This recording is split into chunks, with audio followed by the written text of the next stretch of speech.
Justo juiz de Nazaré, filho da Virgem Maria, que em Belém foste nascido entre as idolatrias, eu vos peço, Senhor, pelo vosso 6º dia e pelo amor do meu Padre-Ciso, que meu corpo não seja preso, nem ferido, nem morto, nem nas mãos da justiça envolto.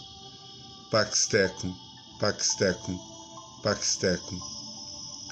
Cristo assim disse aos seus discípulos: se os meus inimigos vierem para me prender, terão olhos, mas não verão, terão ouvidos, mas não ouvirão, terão bocas, mas não me falarão.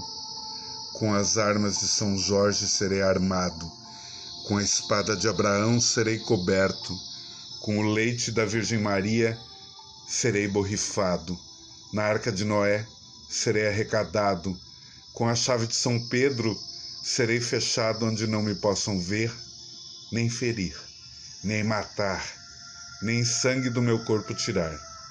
Também vos peço, Senhor, por aqueles 3 cálices bentos, por aqueles 3 padres revestidos, por aquelas 3 hóstias consagradas que consagrastes ao 3º dia, desde as portas de Belém até Jerusalém, e pelo meu santo juazeiro, que com prazer e alegria eu seja também guardado de noite como de dia, assim como andou Jesus no ventre da Virgem Maria. Deus adiante, paz na guia, Deus me dê a companhia que sempre deu a Virgem Maria, desde a Casa Santa de Belém até Jerusalém.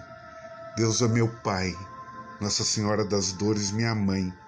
Com as armas de São Jorge serei armado, com a espada de São Tiago serei guardado para sempre. Amém.